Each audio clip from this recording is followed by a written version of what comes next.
So ayan mga kadrama-rama, alam ko pong inaabangan nyo po no, yung next na mangyayari dito sa Abot Kami na Pangarap dahil sobrang nakaka-tense na nga po at saka nakaka-excite na nga din yung pinapakita ni Director every episode dito sa Abot Kami na Pangarap. At alam naman natin ngayon mga kadrama no, yung last na scene o nakita natin dito sa Abot Kami na Pangarap ay yung kanilang pagsasabi po ng katotohanan sa mga nararamdaman po nila dahil nga po sa nakita ni Claire dito kay Lynette na talagang andyan pa rin talaga yung pag-care niya dito kay RJ.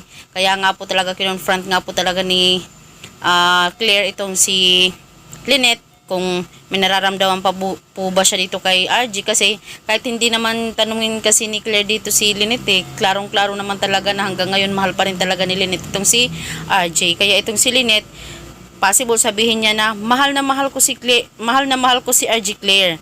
Higit pa sa buhay ko. O ano nga yung narinig mo na? May magagawa ka pa ba sa totoong nararamdaman ko? 'Di ba? Sorry ha, kung noong tinanong mo ako kung mahal ko pa si RJ, hindi ko lang talaga masabi dahil ayaw kong masaktan ka. Kaya tinago ko na lang yung tunay na nararamdaman ko na kahit alam kong akong masasaktan bandang huli. So ngayon, sana, nung time na marinig mo na itong sinabi ko sa'yo, ay maintindihan mo ako. Sana all, no? Yun ang sabihin ni Lynette. Or magdi-deny pa rin talaga si Lynette sa kanyang nararamdaman. Kahit hindi naman talaga tanungin kahit sino makikita mo naman. At mararamdaman mo naman talaga na mahal pa rin talaga ni itong si RJ. Possible kung ito man ang sabihin ni Lynette, ay sigurado namang masasyak at magugulat itong si Claire. Dahil hindi niya lubos sa kalain na yun ang isasagot ni Lynette sa kanya. Kaya tingnan na lang po natin mga kadrama mamaya yung senaryo na mangyayari dito sa Abot Kami na Pangarap. Hindi man po talaga ito madali para kay Claire, hindi man din po ito madali para kay Lynette, pero kailangan po talaga nilang tanggapin yung katotohanan na yun ang nararamdaman ni Lynette towards dito kay RJ. Magmahalan na lang po talaga sila mga kadrama no, at maintindihan na lang talaga ni Claire na sila yung totoong nagmamahalan. Kasi lalong-lalo na may anak din sila. Diba? Ipagparaya na lang talaga ni Claire yung kanyang pagmamahal dito kay RJ para sila na talaga ni Lynette.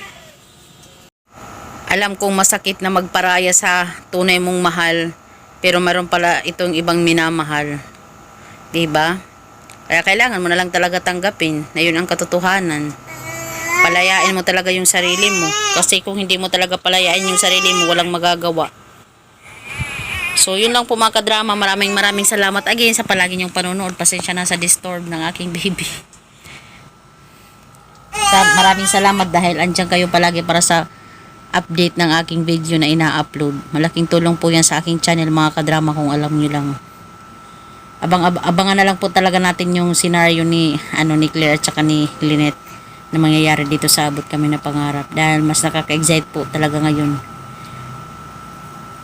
So yun lang po mga kadrama. Thank you always for watching this video. Don't forget to please like, share, and subscribe my channel mga kadrama. Ayan, abang-abangan na lang po natin. Bye!